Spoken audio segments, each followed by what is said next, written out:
I'm here to help women reset and rewild, to embrace and prioritize the pauses in order to reclaim their peace and power. I'm Dr. Michelle Paris, director of the Poppy Clinic and founder and CEO of the Wild Collective. As a disruptor, naturopathic doctor, wife, and mama, I've created a global movement and sacred space for women to rise together. Here, you'll break through limitations, romanticize your life, and unlock the magic of your divine feminine power. My life's work is rooted in community, lifting women into their most powerful, authentic selves, while empowering clinicians to elevate their practices with a transformational, community-driven model. I lead a thriving, passion-fueled business and naturopathic practice brimming with abundance, where I can guide women to invigorate their lives through sisterhood and elevate healthcare with a cutting-edge transformational approach. I've witnessed firsthand in my practice how this model sparks consistent health transformation, creates flourishing communities, and brings profitable success. You can have it all, a life filled with abundance, contagious joy, and untethered potential. So pull up a seat. It's time to pour into yourself and tap into your intuition and design a life that's wild, free, and uniquely yours. And I'm going to show you how. This is Wild Medicine. All right, Dr. Bev, welcome back. Hi. We actually started a few minutes ago and then we got kicked off for some tech glitch. And we said that we're not going to let some tech glitch get in the way of you sharing your powerful story. You've been through perhaps more stressful things. This is a nothing burger relative to everything going on in the world. So I just want to say I'm really honored to have you back. You know how much I care about you, how inspired by you I am. I'm a naturopathic doctor because of you. I actually just got to tell my daughter that story the other day. It was really amazing. It was super cute. But why you're here, why you're back is because you just went through an incredible journey and you've been so brave with sharing with everyone from the diagnosis of your breast cancer, your decision making. If you guys are not following Bev online, you really need to be. It's been really powerful and inspiring to watch your entire journey. I've been so grateful for your vulnerability.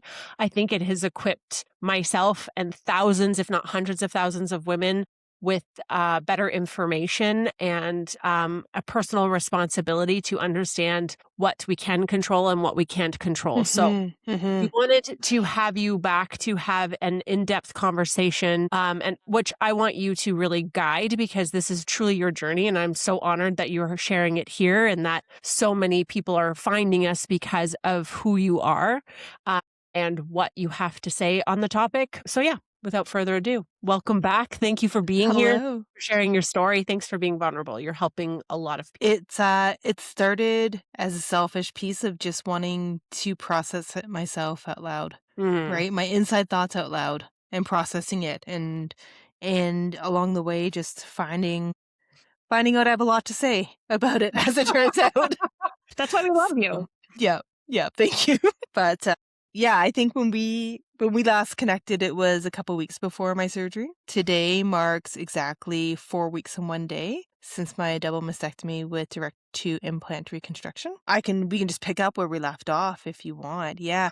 So I was probably still finishing up work for another week or two after that. And I was sharing with you, I did the brave thing and I listened to our podcast episode because I had received such lovely feedback about the conversation. I honestly couldn't remember everything that we talked about.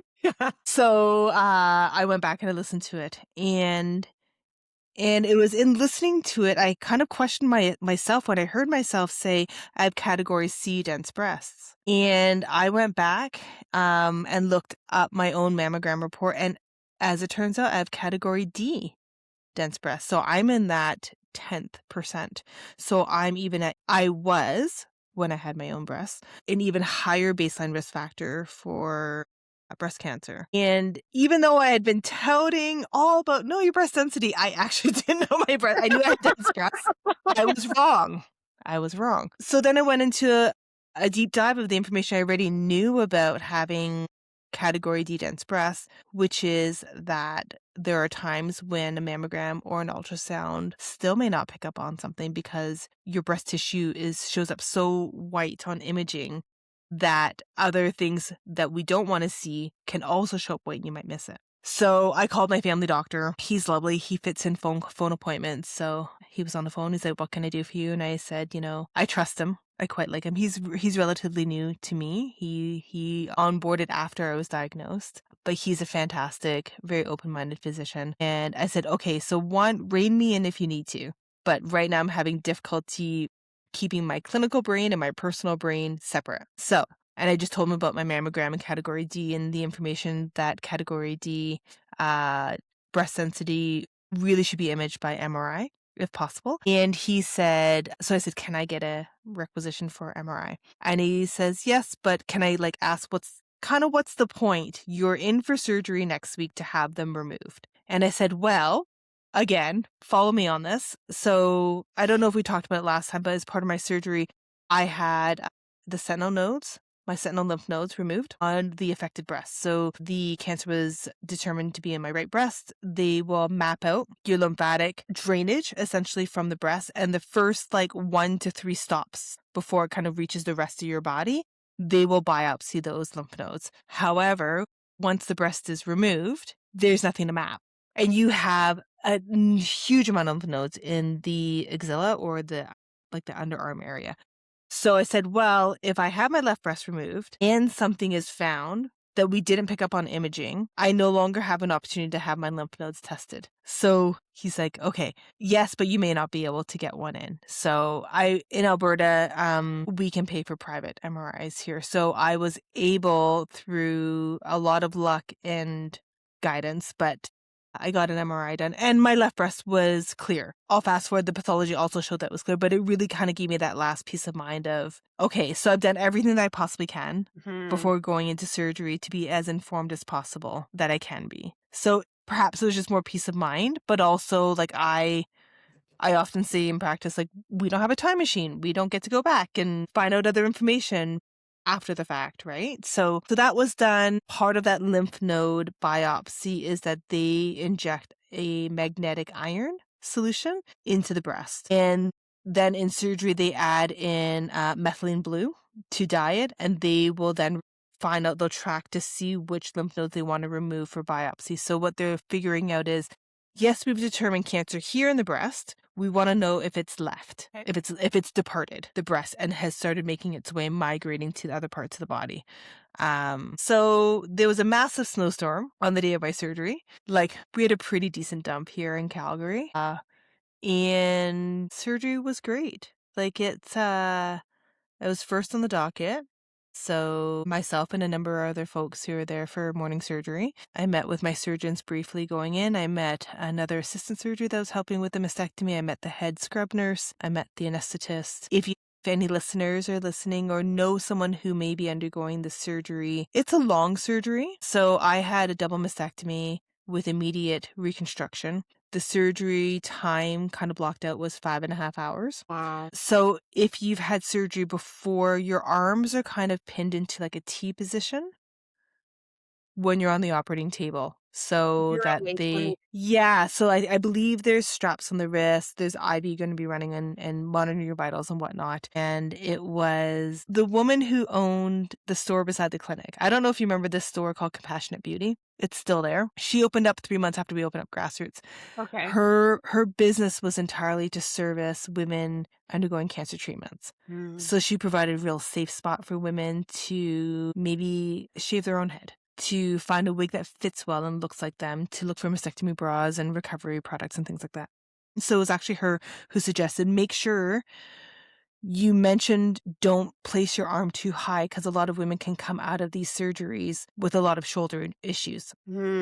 So, and I had a bit of a shoulder issue kind of coming into it.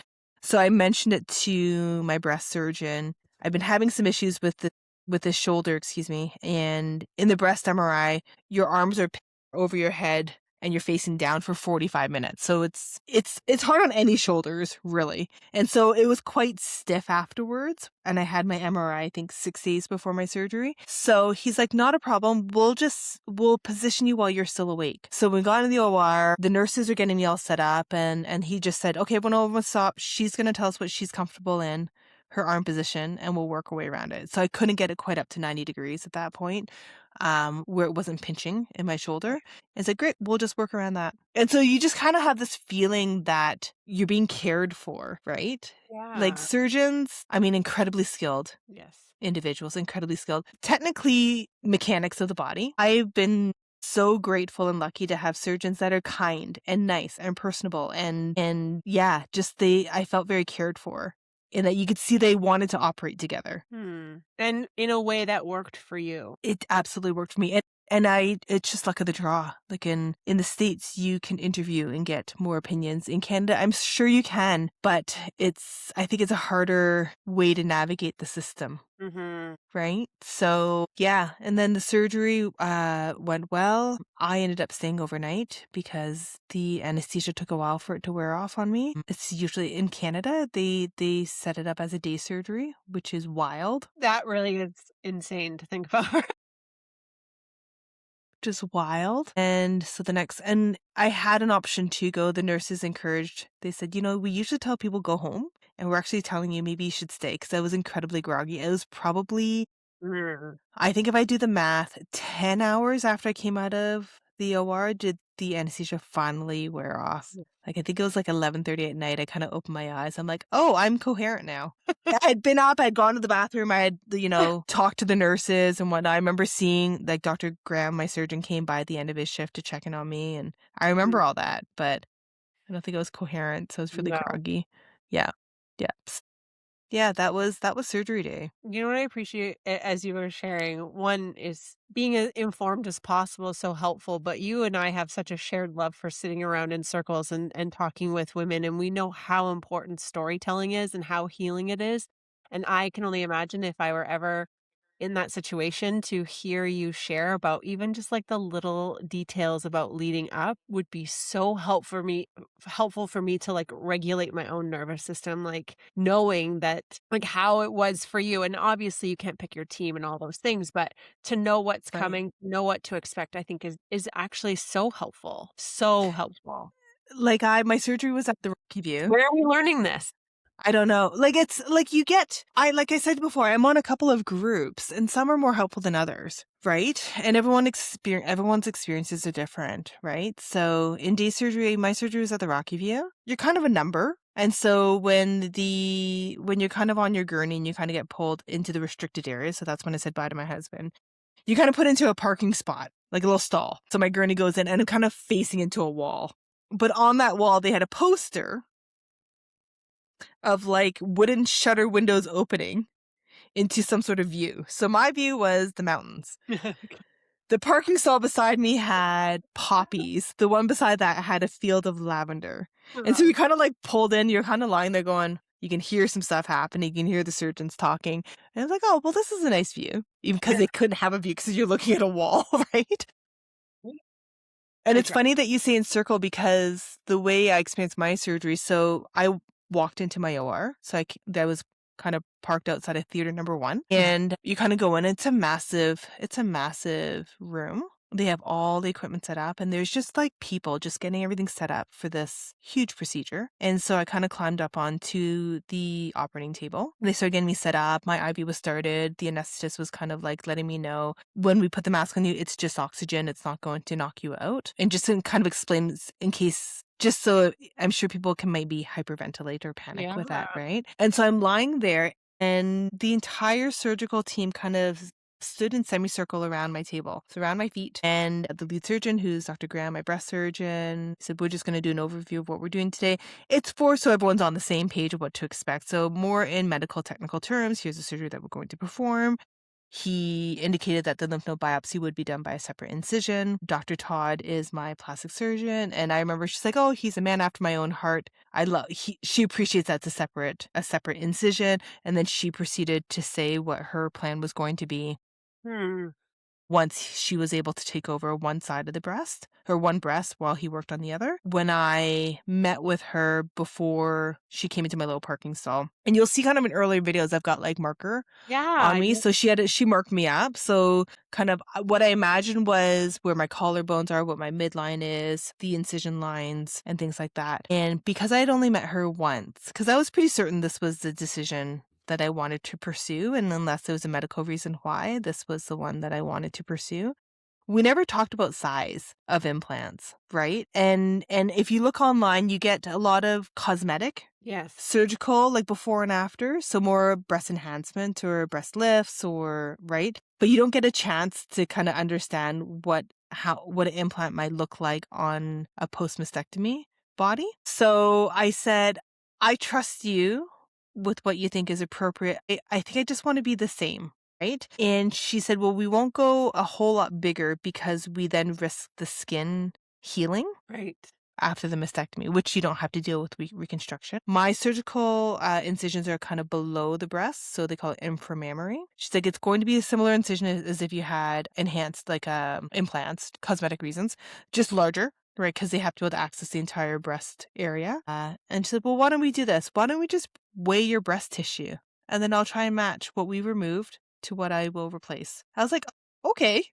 That's so Then great. on my first, yeah, I know. She's like, sometimes you can't tell because everyone's rib cage is shaped differently. So why don't we just see if you're content with how you look? Why don't we just weigh your breasts, and then I'll kind of use that as a guiding point to see what will look good on your frame and what will make you feel as good as possible, right? So that was reassuring. That was kind of like, oh, that's a great idea. Love it.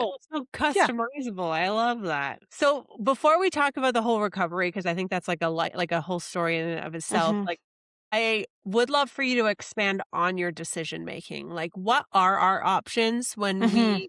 we, are if we are diagnosed with breast cancer? And ultimately, through your learning, what helped you get to the point where you were very sure with your decision? So I'm learning. It's very individual. Mm. It has a lot to do with the type of breast cancer that Hmm. you've been diagnosed with. The type that I was diagnosed with is called DCIS, or ductal carcinoma in situ. It's technically a stage 0 breast cancer because it still remains inside the milk ducts. It hasn't gone outside the milk ducts. So in situ means in place. And so I can speak specifically to at least my type of breast cancer. There are other types of breast cancer where they may pursue chemotherapy first prior to surgery to really shrink down that tumor as much as possible, and then remove the affected tissue and kind of move forward from there. So with earlier stage, from what I understand, DCIS, lobular carcinoma in situ, invasive lobular carcinoma, invasive ductal carcinoma, typically early stages, we're looking at surgery first. So it's kind of unexpected once you've been diagnosed that you see the surgeon first, because you think, shouldn't I see an oncologist first? And that, I think that might be the case perhaps in the States, right? So you might have kind of a team that works together, or you can kind of pick and choose, like you create your Avengers, like you line up the surgeons that you desire to have. So the first stop is surgeon for me. And from there, he gave me a couple options. With DCS, if I were older, some surgeons may leave it because it's so slow growing. Right. So if my life expectancy is 5 to 10 years, they may kind of weigh the Really? risk of surgery versus the risk of prevention and it advancing versus not. I could have opted for a lumpectomy. So a lumpectomy can also be a wide excision, or they can also call it a breast conserving surgery, or BCS. So what they would do is, depending on the imaging, the surgeon would then go in to remove an area of tissue that they will aim to remove the cancerous portion, plus a small area of clean tissue or non-cancerous tissue from the breast. I had 2 areas of concern. So I would have to have one kind of on the inside of my breast and one on the outside. So I believe that part of that decision-making factor is where they're removing the breast tissue, what portion they would have to remove relative to the size of your breast. So for some women, it'll leave them slightly disfigured or misshapen. For other women, they don't even notice, right? When there's a lumpectomy, radiation is highly recommended. So they want to see a clean margin. So that area of healthy tissue, they want to see the cancer, and from what I understand in pathology, they dye it. So they want to see undyed or unmarked tissue to the cut line. And they need to see a minimum number of millimeters of clearance. Otherwise, they would have to then pursue another lumpectomy to get a more tissue sample, a bigger tissue sample. And then after you're recovered, then they'll radiate the breast tissue to kill off any other cancerous cells that may have migrated outside of that area. So it's usually lumpectomy and radiation will go together. And then I have the option to do a mastectomy, so a surgical removal of the entire breast tissue, either single or bilateral or double from there. So for me, it was probably twofold. One, I'd have to have 2 lumpectomies, right? I'm not large chested to begin with. 2, there is a likelihood that there might be more than one surgery involved because if they don't get clean margins on the first one, Right. then they'll go back for more, which is fair. And then 4th is having a period of time between surgery to recover and wait, and then have, I would say, probably anywhere between 2 to 4 weeks of radiation. And some women can work through radiation and it's 5 days a week. Some cannot. It just depends. It can be quite fatiguing. Right? They're very short appointments, but they're right. So weighing in the timeline of my treatment was a big factor for me, from a work perspective, from a life perspective, from an anxiety perspective, I would say. Yeah. Like all those things kind of weighed in, and I told my doctor, I said, I'm self-employed, so I don't have the luxury to take 6, 7, 8, 9 months off. I would love it to be as efficient. I know we can't kind of always drive it, but efficiency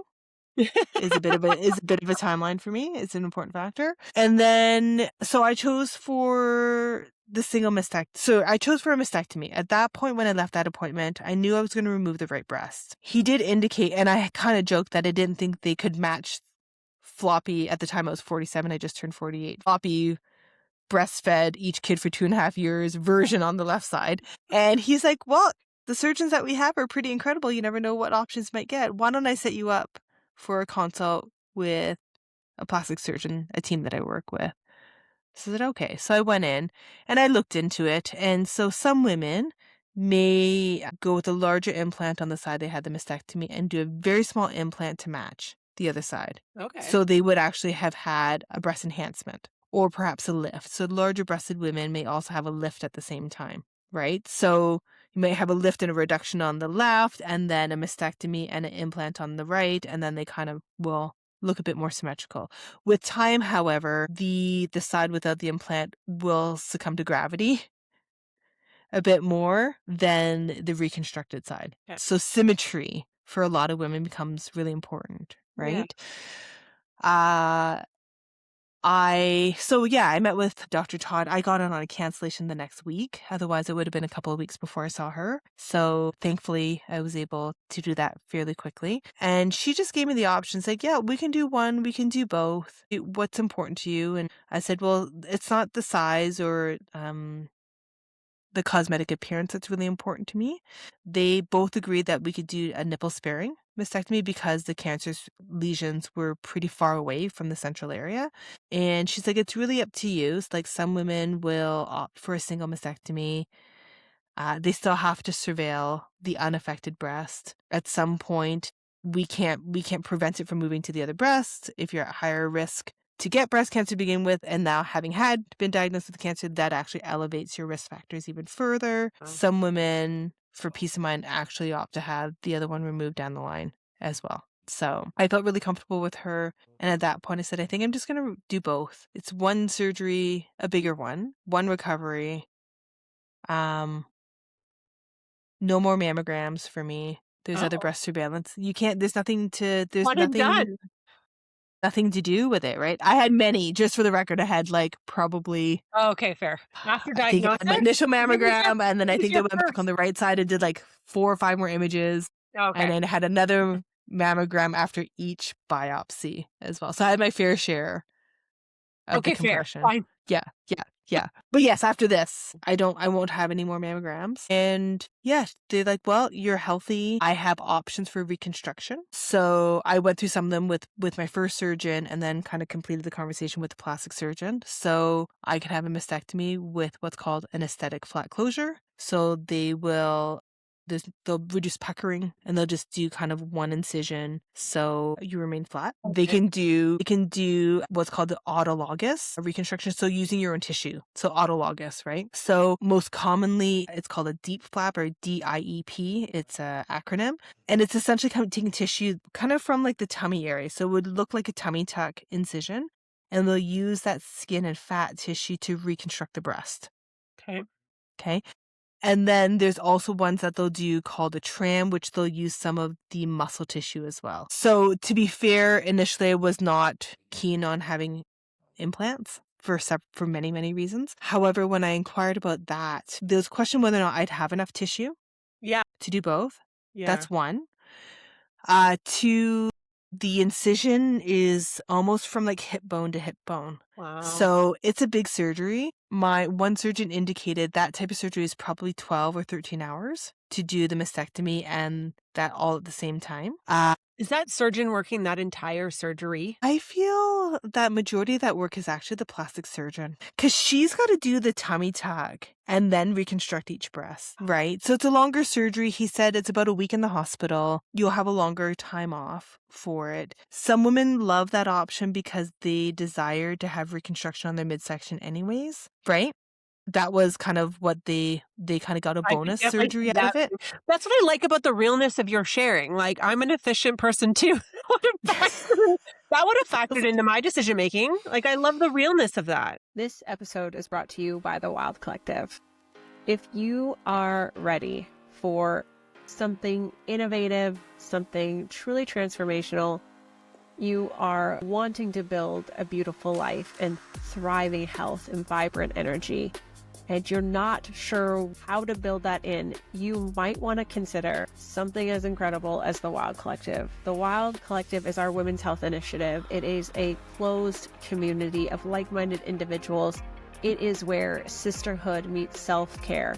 There's 10 modules of fundamental women's health, all the evidence-based information that you need, the testing, the handouts, the assessment, how to advocate for yourself in the wellness space.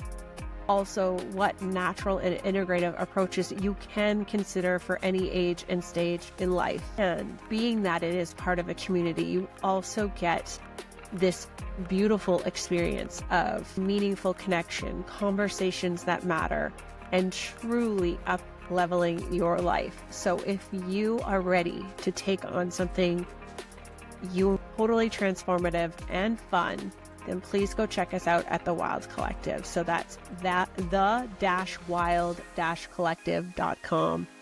Get on the wait list, and we will see you in one of our Wild Circles very soon. Yes, because I've told you before, the word I used early on was like, this diagnosis is incredibly inconvenient. Yeah. Totally. Like the appointments, the time off work. I've had surgery now. I've had like multiple appointments a week, since recovery. Yeah. Anyways, not including all the additional treatments you've opted for. Yes, to keep yourself healthy. Yeah. Yes. So, for me, that was an automatic no. Recover from surgery. Okay, like this is my 7th surgery. I could take it or leave it for a tummy tuck, right? Like, sure, there's tissue to remove. It's a big surgery.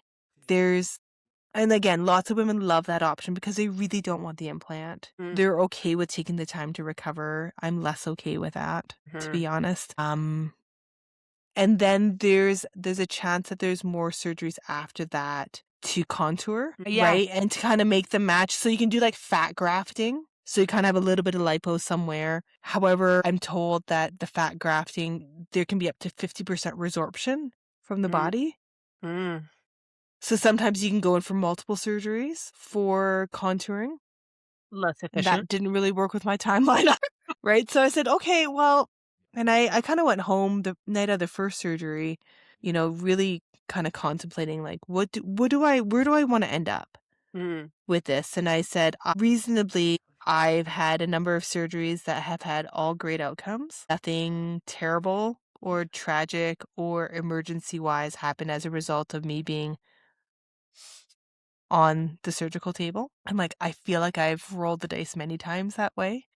I don't know how much I would like to continue to roll the surgical dice if I don't need Sure. to, right? Because there's an inherent risk with every surgery. And then I decided that my desire to be flat was less than my desire to have implants. And then if I got the direct to implant and I didn't like it, I can just get them removed and then I'll be flat. So I kind of reserved the right to choose later on. Perhaps if this is not right for my body, or I'm not healing well, there's some rejection or whatnot, then I still have another option past that as well. Right. So yes, so those are all part of it. Or like if I decided to go single and flat, and then unfortunately years later there was an issue with my left Yeah. breast, then I'd have to kind of go flat for both, depending Right. on how this is all healed up, right?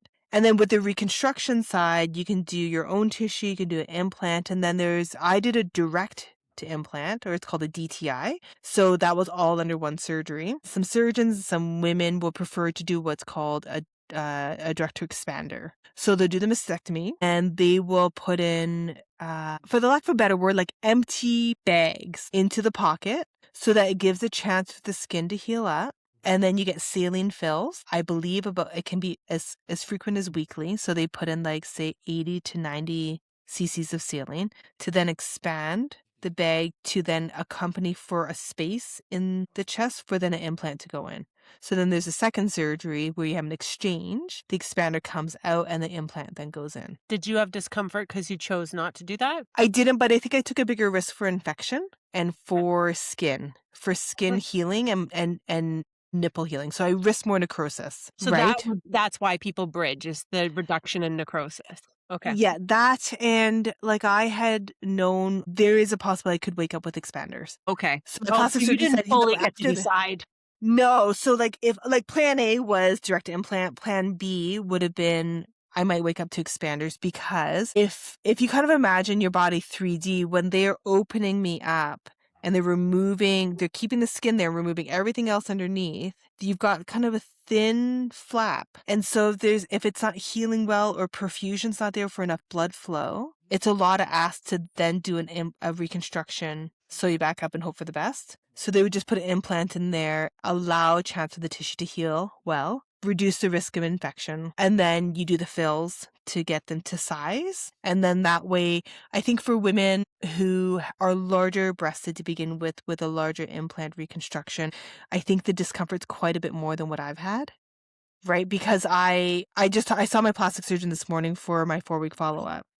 And she's like, well, you'll have some discomfort, but like they're not large implants. Right? So like one breast was 215 grams, one was 260 grams. So she put 240s in. I'm not even like a cup, like a measuring cup, right? Yeah. Next time you're baking, you can think about that, right? I Right. will. But it didn't have a lot of discomfort. And I think part of it is because there's not a whole lot of stretch behind You the went pec modest. muscle. Yeah, I Yeah. get it. You went Yeah. with what your skin already was capable of. Yeah, okay. That And then makes even with reconstruction, you can do over the muscle or Yeah. under the muscle, Yes. which was all brand new to me. And so my heard that. surgeon just said under the muscle has more of a natural look because you will see skin and then implant. Right. So I think it's a surgeon's preference. Like I'm on all these forums and some women are like, my surgeon only does this. So I think there's comfort level and things like that of what the surgeon prefers to do, aesthetically what they think looks better after the fact. So yeah, so I was prepared to wake up with expanders. No, and if that were the case, I would have had another surgery a few months down the line to exchange them out. And I've read through other women who have had that procedure. The expanders can be quite uncomfortable. Mm. So because they're not really designed to stay in there for very long, right? They're quite temporary. So yeah, so that's all the kind of like hierarchy of options that you can kind of look at, right? Yeah. And it's important to know, because I wouldn't that would be a lot of information to take in all at once, to be newly diagnosed, to be navigating these decision makings. It would be challenging. So thank you for sharing that. So for me, I go to, like I often say my brain works in a flow, like a flow chart. It's like of these two options, which one do you like less? Yeah. Because really the decision for this ended up being, what do I hate less? Right? Not necessarily what do I want more. Like what I want more is to not having gone through this. Sure. What I want more is not the diagnosis, not to have to face the decision, not. But I don't get to have that choice. So then of the choices that I have, that I do get to choose from, which one do I hate less?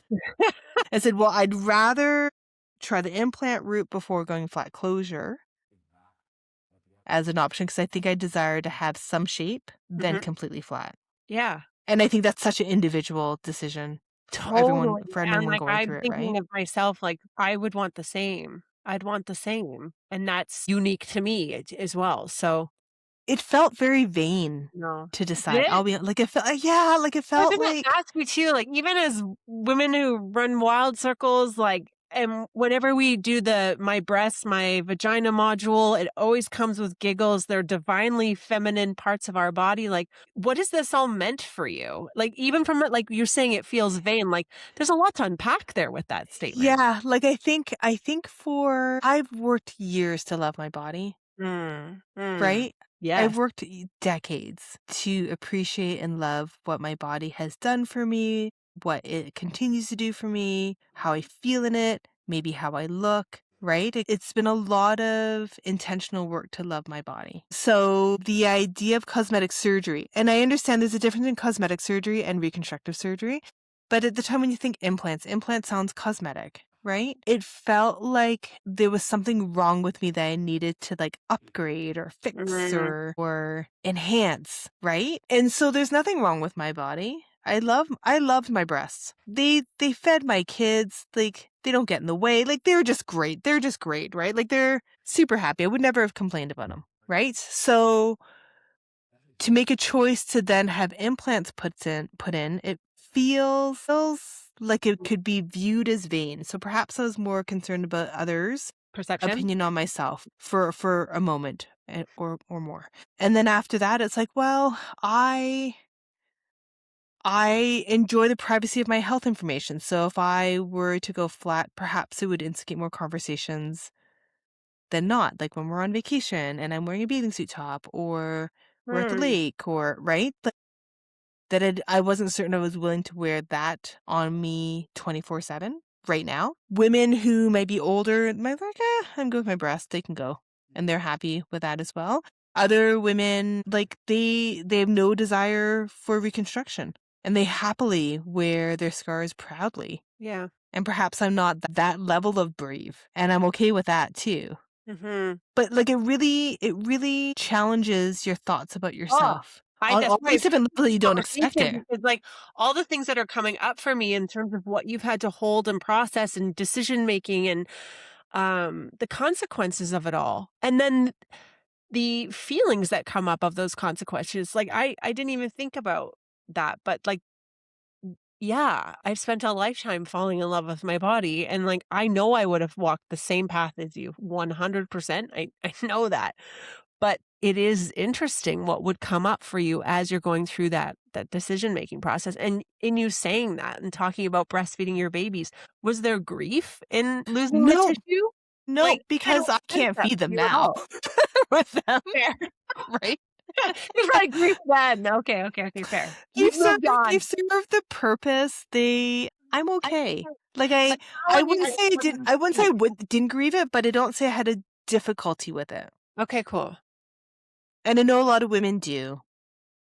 And I get that. They do. And I understand like one of the things I posted on Instagram was, and I had a redemption day yesterday, I'll tell you about it, was about a week after surgery, my husband took me to the store to find some bras that would fit. And my God, I was just like, I think I left crying. I was crying in the change room. Nothing felt right. Nothing looked right. I call them, like I have swelling kind of, I would say like a bra line, but like right around here.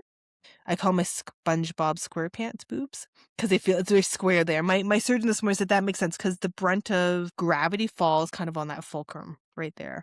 But I feel wider. I was definitely swollen 1 week post-op. Don't ever do that for So anyone you listening. shouldn't have Don't gone. Okay, go okay. to the bra store a week after.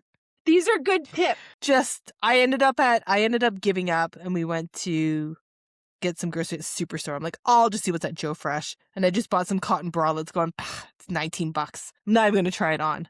And they were fine. They worked. But it was just like, it was disheartening, right? I'm like, oh my gosh, what have I done?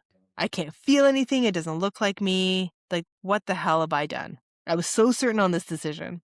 And you had this moment of like, what the fuck? Yeah. It's so Right? And it's real. early. Like I'm still early today. It was stupid early then. Yesterday, because we're going on our trip tomorrow, none of my bathing suit tops fit properly. They just look weird. It's like, okay. So I went back to the store that sells bras and bathing suits. And I was like, okay, I'm going to go in. So I went in and there was this like really lovely woman. So I will say shout out to Livia on Rose in Signal Hill in Calgary. Lovely woman who greeted me. She was just putting stuff away. And she just had such a warm smile on her face. She said, can I help you look for something? Or would you just like to browse? And in my head going, she's browsing. I'm just browsing. Just browse, right? And I said, well, I had a double mastectomy about a month ago.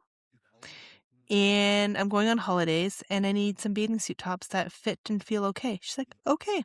And she just was like asking me, she's like, so how long is the recovery going to be like for you? Like, do you think that your old ones will fit? Like, she was just really kind. And then she's like, I'll just get so-and-so who works back here. She'll take care of you. And I probably put on like 20 tops. And we kind of figured out which shape felt okay that gave, because I've got an incision here, that it didn't rub there, that it didn't feel like, I'd call it Dolly Parton-y. Like it was just, because my implants are high and tight right now. And gravity has Right? maybe done Gravity, like they call it, what do they call it? A fluff and drop? I think it's what they call it.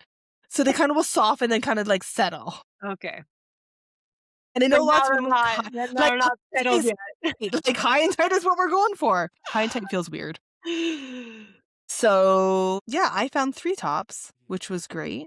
The woman that greeted me at the door was working the till on the way out. And I said to her, I said, so can I share something with you? And she's like, sure. And so I told her, I said, your face was so kind and warm that I felt like I could tell you exactly why I was here. Because I wasn't certain I was actually going to say it. I thought I was just going to quietly just like grab a few things, go in the change room, cry, and then leave. Yeah. And then so she's like, you have to stop talking because I'm going to start crying. I'm like, well, I thought I was going to start, but now I'm crying, but for different reasons. Because I'd be crying because I couldn't find anything that would feel okay for me. So there was a redemption moment there. So one, don't go 1 week after. Words like, Great tip. not that you might know, because I ordered one before and it didn't feel good at all, right? So you won't know, but there's this thing called like delivery. Just get someone to deliver it for you. Try it on the privacy of your own home, not under the weird fluorescent lights. Like, Yeah. yeah, like bathing suit top shopping is hard enough to It begin really with is. for many, right? So yeah, but there's that where it feels foreign, and that was a hard weekend. That was a hard weekend where I'm just like, what have I done? And you kind of get yourself rallied up for the thing. Yeah. And then kind of on the other side of it, I experienced kind of a drop off of like, so this is real life now. This isn't just this adventure that we did for a little bit and we go back to like what we were doing beforehand. I think when you're you and people like you who make lemonade, it's like, hey, we're focused on the goal. Let's get to the goal. This is the decision. We're behind the decision. We're at peace with the decision. We've done everything we can. We've made every informed decision, have every investigative piece. Like, it's so valid. And why I'm so grateful why you would want to do a post conversation is that there's also the real of like, there is no going back. So how now that you've fully made that embodied decision, now, Yeah. right? Because you just never know. You don't know. My recovery, I'll say it, I was so lucky. I had very few, if any, complications at all. You're given drains. So you leave the hospital with drains. So it's all kind of bandaged up. And these like tubes come out of you and they go into I these little was bottles. outstanded by that video of how long that tube is. And you have to measure how much is coming. So here's the reason why, because I had a friend reached out who had surgery and she's like, oh, my drains were removed like the next day. And I said, well, mine came out 7 days. I know of other women that have had them longer with the autologous or like you get the tummy tuck. Sometimes there's drains down there too. So what it is particularly with a mastectomy is that when tissue's been removed, the body wants to fill it up again with fluid. Mhm. So you can get what's called a seroma, or basically an oma, or like a gathering or a tumor of fluid. And that can eventually cause infection and pain and discomfort and whatnot. So these drains will drain away the accumulating fluids, right? So you have to measure them. So Does it have to be slow enough for them to determine? Yeah. So my surgeon wanted less than 20 cc's over a 24-hour period. So by about a week afterwards, I was only emptying them maybe twice a day. For the first couple of days, I was on my pain medication schedule was every, I think, 5 or 6 hours. So we would just measure it on that. And we had a little recording piece of paper or whatnot. But those drains, I had read about it and I was scared because we were like, they are painful, they're annoying, they tug, they pull. Mine were bandaged down. And then what it was when I left the hospital, they're long, right? So I want to say they're probably 16 inches, is that they were taped to above my belly button. And so when that tape kind of wore off, I just taped it with bandages because that's what I had at home. And then, yeah. And I had ordered a mastectomy hoodie, so a little zip up, and I had like interior pockets for my drains to go in. But the drain bottles almost weighed down the whole hoodie. Like it was almost too long for me. So then I found like an old belt bag. So I strapped on my fanny pack. I keep my little drains in there. So it couldn't dig into anything. I went to like my son's football game 4 days after my surgery, and they're just like, you look just like a little Asian lady with a little fanny pack. I got my drains going in there, and it kept them secure. It was great to sleep in because the bottles didn't flop anywhere. They couldn't pull anywhere because they were just like in my little fanny pack. So when I went into my plastic surgeon to have the drains removed, both her and her assistant was like, oh, that's a new one. We've seen like lanyards or like the little hoodie pockets or whatever. I'm like, the belt bag's great because when I change, I can just like unhook it, but hold the pocket there, right? And then change, and like it's cute, but like it totally worked. I go for a walk with my drains, right? So I was trying to get out, moving around every day a little bit. So nothing would tug on it because they were just in my little like kangaroo pouch, right? So the drains, thankfully, they didn't bother me at all. And I think it's because there's no possibility it could tug. That's smart, taping them down. I get why. Yeah. Right? So I kind of tethered them here. Yeah. So then nothing would pull between from here to like here, right? So that was I was uncertain about that. That went okay. But the drain video, I'm like, I want to see what it looks like. And I said, can we take a video? And you can hear her voice. She's like, yeah, sure, it's neat. She loves this stuff, right? So like I gave my phone to my husband. I'm like, well, it was ridiculous. I can crop stuff out if we need to. But like it just kept going and going and going. I was like, when is this going to leave her body? It was shockingly long. And it's after surgery, but like I appreciate knowing those things. You would have no idea. I know. You're willing to show it. If I had ridges here, like I could feel like it was in the shape of this. And I thought it was maybe like a cut line or it was so swollen, so I didn't know, but I could feel a ridge. It was the tubing. So she pulled one out. I'm like, oh yeah, that's gone now. Wow. We had no idea. And now that you know what it is, it absolutely felt like tubing sitting there, but like you don't know until it's removed that it was anyways. But yeah, so she was willing to like narrate my video for me. So it was really kind of her. I appreciate all the sharing you did. It was very real and very appreciated. Is there anything you wish you had known now that you've been through it? For any surgery, I was intubated, which means they put a breathing tube. After you're knocked out, they put a breathing tube in.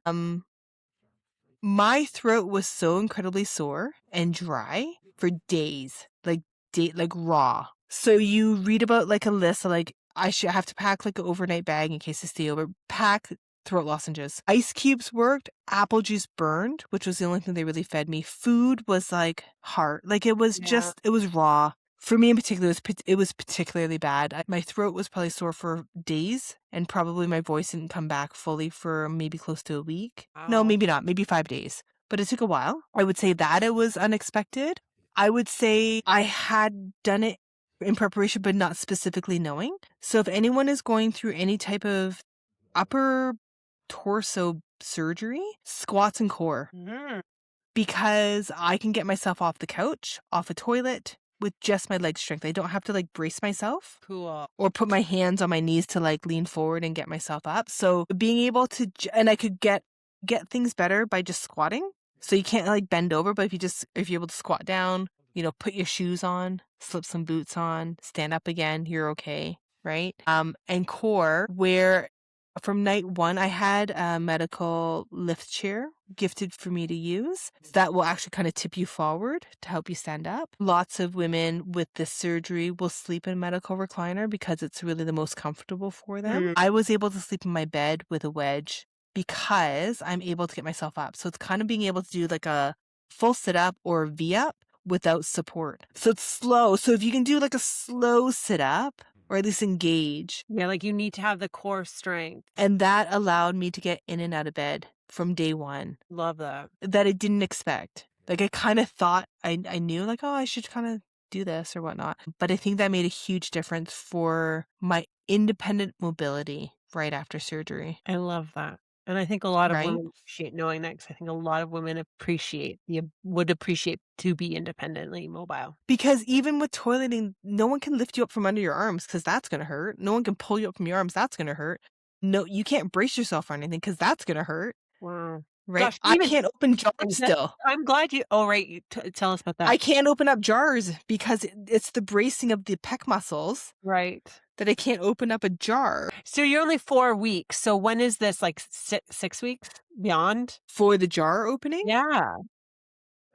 I'll let you know in a couple weeks. I have a few. I went and saw my physio today, so I'm seeing a different physio for manual lymphatic drainage, which I highly recommend. That has been night and day to get the swelling down Smart. and the healing down.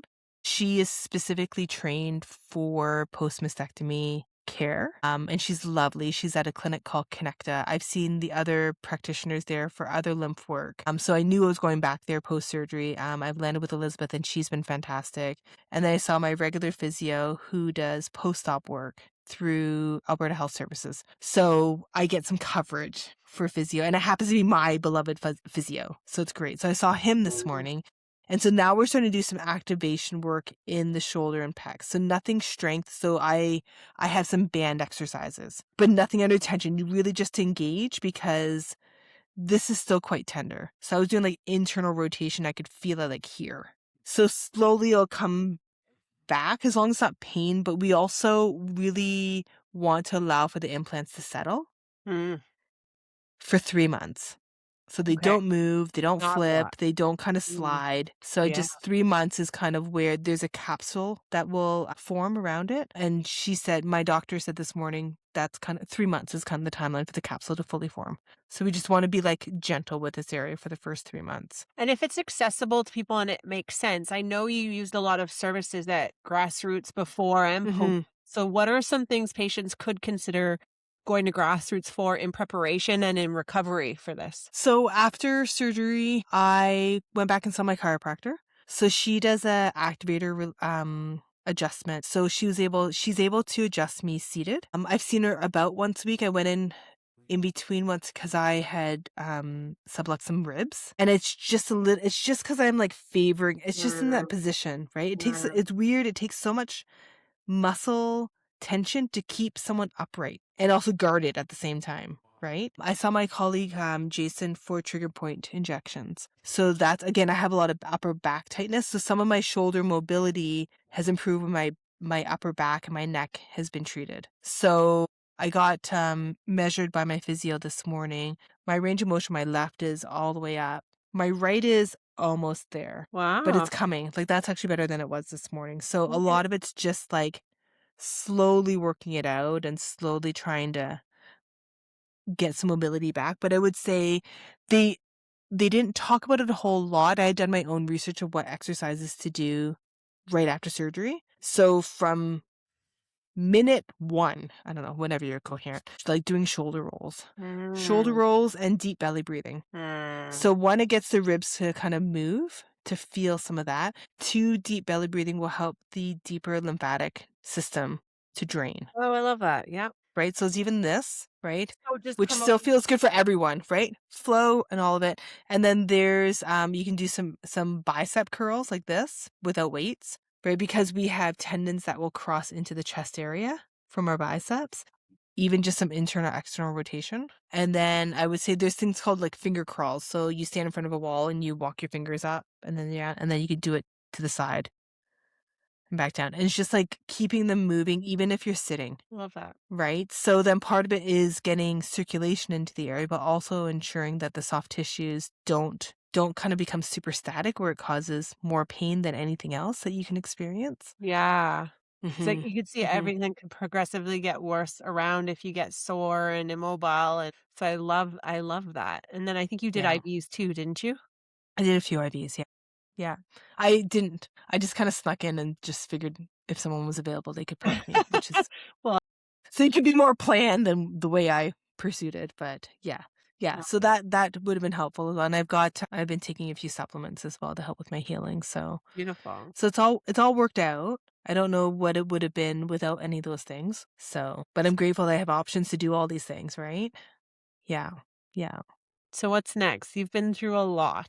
We have our vacation. Mhm. So I got the go ahead for that from both my surgeons. And then I'm slowly returning back to work when we get back. So I'll be back with patients. Maybe not quite half. The biggest thing right now is my endurance and stamina. You feel it. I feel it more. Like I need more sleep. I fatigue a lot faster. I don't move as fast.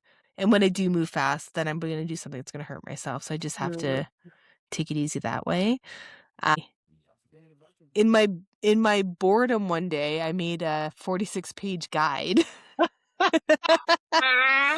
because I'm like, there's so much great information that women don't know. Like, it's kind of that things like, well, if we came with a textbook, it's like babies. When we have babies, like they didn't come with a guide, but we have a guide. We can make a guide. I made a guide, right? And it's great. What It's else just were like you it gonna walks do? women through like the 20s, 30s, 40s, 50s, 60s, things that we're thinking about, like cervical health, getting your PAPs done.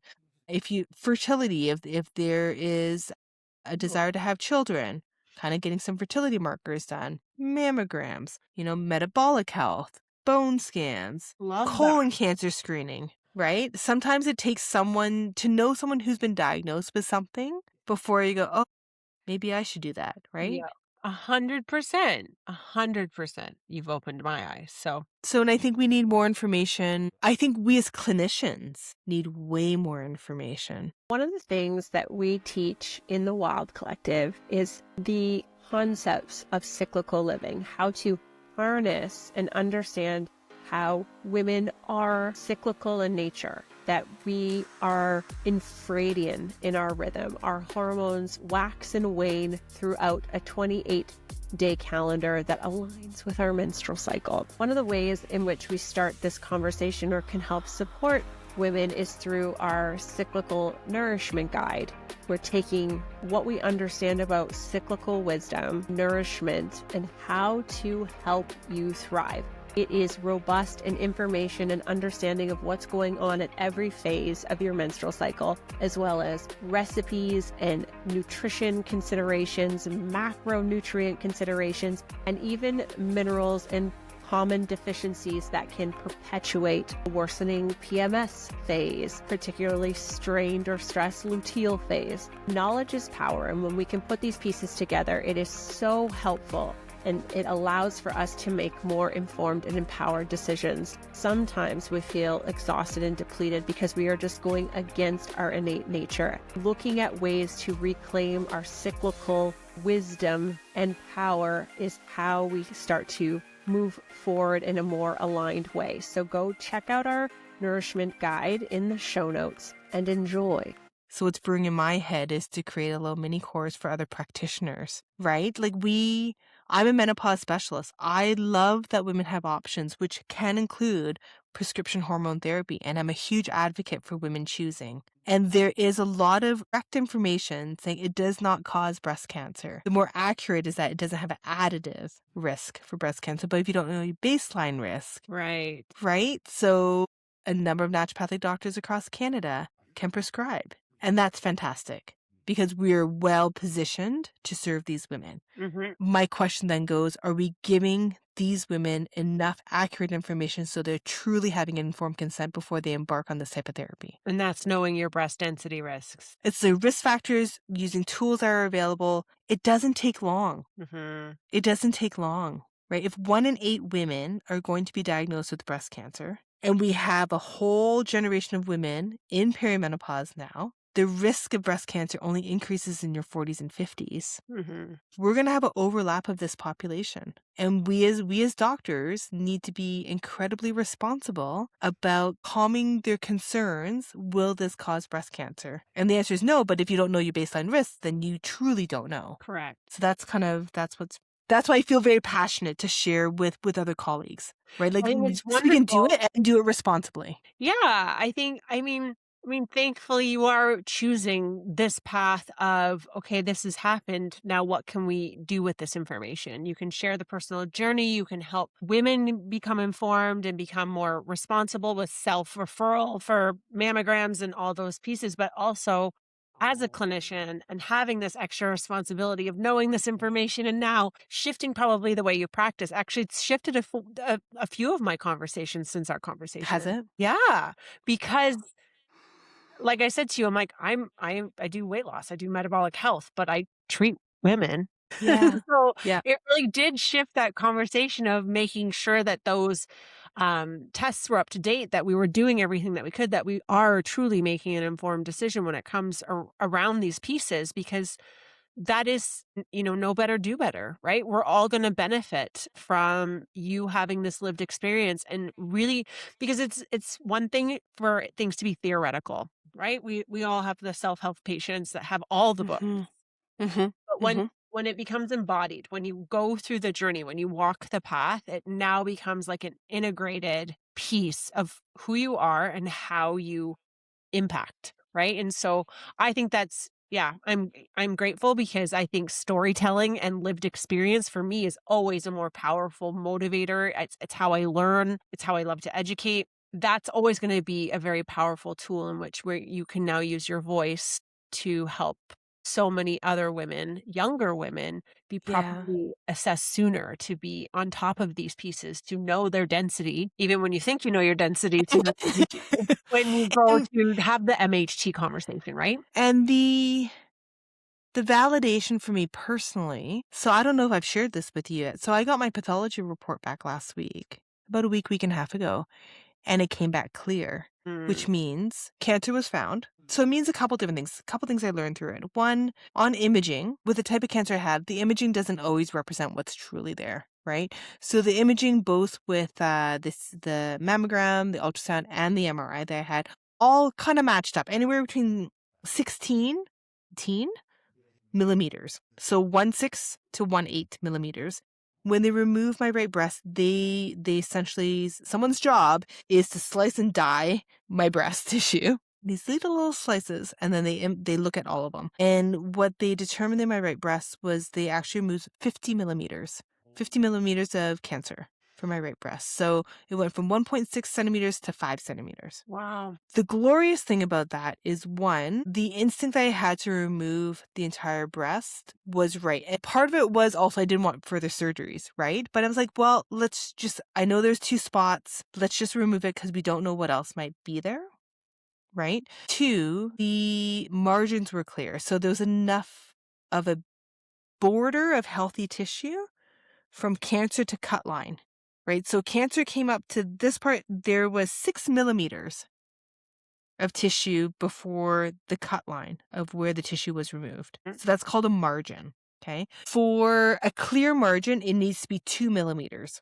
So mine was 6 millimeters. uh, 4 millimeters is not enough. I looked this up and I made a reel about it because, like, 4 millimeters is what saved me from requiring radiation. Talk about an amazing surgeon. 4 millimeters. Like, the no precision kidding. on that is Wow. remarkable. Yeah. It's like 2 coins, right? My lymph node biopsy came back negative. So there was no indication that cancer had moved into my lymph nodes. So then that removes the indication for chemotherapy because we know it's been contained in the breast. Mm, I was imaged and diagnosed early enough and was able to choose a surgery like this that the cancer is in the milk ducts. When it starts moving, it invades. So they call it invasive ductal carcinoma is the next stage. But the kind of in the middle stage is what they call microinvasion, which they can see on pathology. So there's no indication of microinvasion. And it confirmed that my left breast had nothing. So I feel very satisfied that I don't have to worry about that. I don't believe I removed it by mistake because nothing was in there, because I wasn't removing it to remove something that was cancerous. But when I followed up, I ended up following up with my radiologist, who's so lovely. And to sit in her shoes for a little bit, she does a lot of the early stages of this diagnosis. She doesn't often get the outcome of mm, treatment, right? She doesn't get the end of the story. So she's like, you're like the poster child for early detection, why it matters. mm, Yes, you chose a big surgery. Yes, this is life-changing. But the likelihood of requiring radiation, chemo, even endocrine therapy, so hormone blockers, is like minimal because of the decision I made for the type of treatment when I was diagnosed and how early I was diagnosed, right? So we talked about all those options before, some of those start not being options because the Right. cancer has progressed because we have not picked it up soon enough, Mm. right? So sometimes like, I wish I had a mammogram earlier. I'm like, well, I would have ended up here at some point. My body was doing this for a while.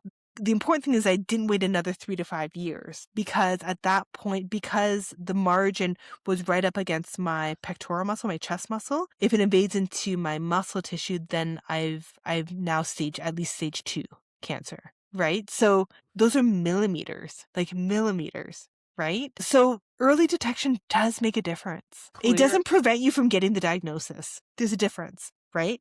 But if you have the luxury of being able to choose the type of treatment to minimize future treatment, like there's a gift in that. I'm not saying the gift is in being diagnosed with cancer, but having some space to go, oh, I can choose this, and now I'm now preventing further really life-changing treatments, right? This is a life-changing treatment. I'm not going to downplay having a double mastectomy, but my treatment's now been limited to this. Amazing. So there's some validation in the reason for the conversation, the I love reason why you're a touch point for someone's metabolic health, but you're a touch point, a trusted voice that woman will go, you're right, I haven't had that done. I should. that was the conversation I had.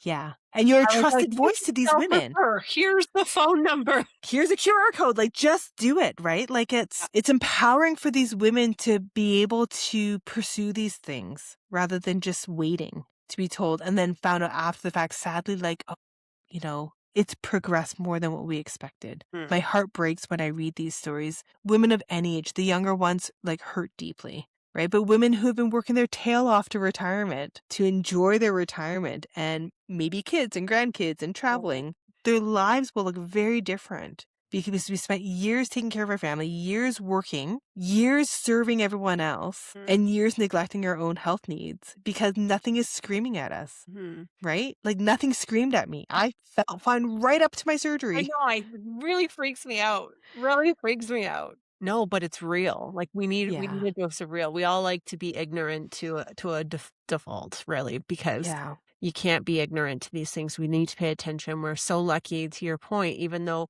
I think you actually shifted how I think about Canadian healthcare too, even just having the time to process it all. But we are in a privilege where we can access these under our healthcare. So we need to be informed and we need to be taking radical responsibility of that because you're right. I would want to be the woman at any age being able to navigate and make decisions I want to make because I hadn't waited too long. So I think that's a really powerful way to close this up for now until the moment strikes and you want to come back and tell more of the story because you're always welcome back. And I just want to say, like, thank you for now 21 years being someone I really admire because your clinic turned 21 this year. You just had a birthday. There's so Yeah. much to celebrate, so much to live for. You get to go on holidays with your beautiful family tomorrow. And I'm just so Yes. grateful that you took the time out today and prior to educate the masses on a really important issue. And I thank you for using your story as a way to motivate and inspire women to take responsibility for their health and to make sure that they do the things that are necessary to make sure that they're doing everything that they can. It's isn't it such a privilege that we get to do this? Such a privilege. Isn't I it feel such a that every privilege? day. I really do. Right? Yeah. Right? Yeah. Yeah. It's like you said, storytelling is a very powerful way to get a message across. The most, I think. And I have a story to tell, as it turns out. And we're very grateful that you're so willing. Like, I'm not joking. If you're not following Bev, you should be following her, Dr. Bev, because the amount that you've let us into your world and like that story of trying on the new bra, all those pieces, I'm like, gosh, these are things, Or my here we daughter are French braiding my sometimes. hair. Yeah. Oh my, I can't even. I cried telling you how much I that know. story made me cry. But there is like you're also restoring humanity. There's a wholesomeness to knowing the real things that are going on and the world needs that right now. So thank you for being a Yeah. beacon of light and telling your story and doing that because yeah, I'm sure you're being flooded with stories and will continue to be flooded with stories of women who are inspired by you I have been since the day I laid eyes on you. So thank you for being here. Thank you for sharing your story. And I hope you have the best time ever. I hope Thank you. you so With my deserve. new bathing suit tops that Yeah. fit me and I feel great in. Yeah. I can't Yeah. wait to It'll be see great. them. Mhm. It'll be Thank great. you Thank you for so much. having me. Thank you so much for tuning in to Wild Medicine. I am so grateful to have you here, and I hope you're feeling inspired and empowered. If you enjoyed today's episode, please don't forget to subscribe and leave a 5-star rating. It helps us reach more incredible women just like you. And before you go, quick reminder, the information shared on this podcast is for educational purposes only and is not intended to diagnose or treat any medical condition. Please consult with your healthcare provider for personalized advice and care.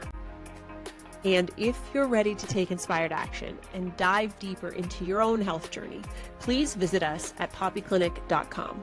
Let's rewild and reset your health together.